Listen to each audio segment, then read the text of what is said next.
in hit an improvised explosive device along the Mandera Road. The police say some people from the 14-seater PSV, which was overloaded at the time of the attack, cannot be accounted for. This is the pictures from the horrific Mandera bus attack that killed 13 people on the spot. The 14-seater matatu is reported to have been overloaded. The bus, which was heading from Mandera to Arabia, drove over an improvised explosive device planted on the road. And since I hold that baraza there, because In an interview with KTN News, Northeastern Outgoing Regional Commissioner Mr. Nick Ntalada urged residents to remain vigilant. The latest problem that we are having in Mandera West, all the way to Mandera town, where Al-Shabaab were coming all the way from the borders to Banisa, which is much interior. I decided, against all odds, to go there and hold a baraza. I held like 3 barazas. I talked to the Wananchi. I gave them my points, and we agreed that we are going to cooperate. And I think after those meetings, where Wananchi plainly agreed to cooperate with security agencies.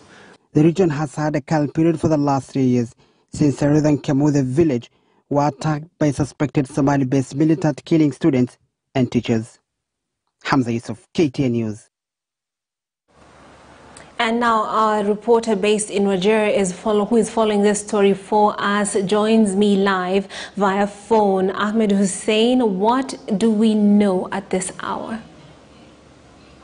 Well, that is what we know at the moment. That attack on the bus running over an IED in Mandera. Remember that so far 7 people have been reported to have died and scores have injured.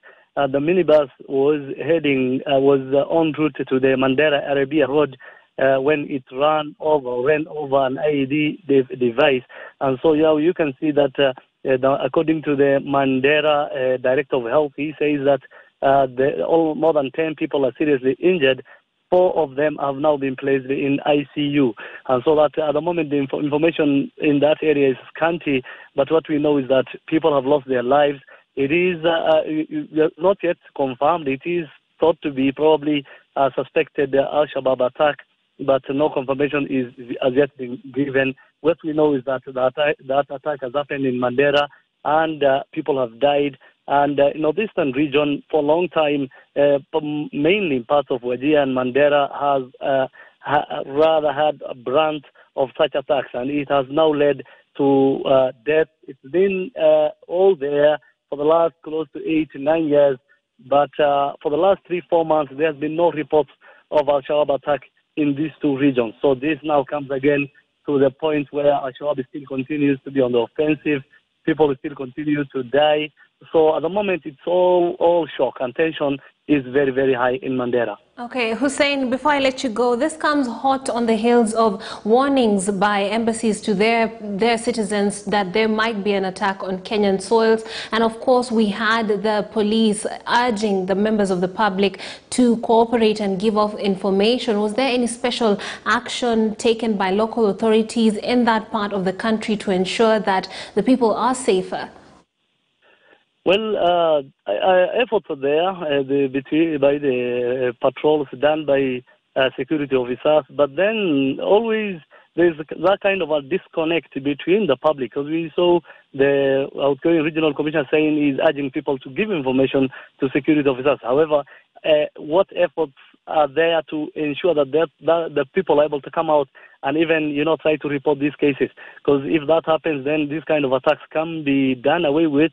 However, efforts are still there, but more should be done. Kind of a relationship between the police and the public out there still remains very, very low. There seems to be a kind of a gap that needs to be filled so that at least people can give information. The warnings have been there. Yet again, it seems like nothing much has been done, because these guys, they are kind of a guerrilla, a kind of war where they put landmines and IED attacks, which are very, very difficult to be detected rather. And so it seems as if more needs to be done, and the security of the people should be a priority. The government is trying on their ways.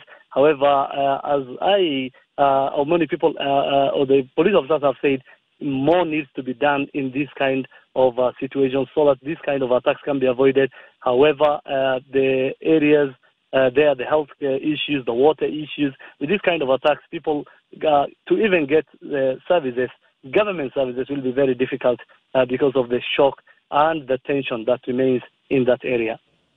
All right, that is Ahmed Hussein speaking to us live via phone from Wajir County. Thank you so much for that update. We shall be looking to you for more as events transpire in that part of the country. But let's move on. The Independent Electoral and Boundaries Commission gazetted diaspora polling centers where voters can take voter registration ahead of the August elections. This exercise has kicked off in Kampala, Uganda. Our Kampala-based correspondent Godfrey Badebi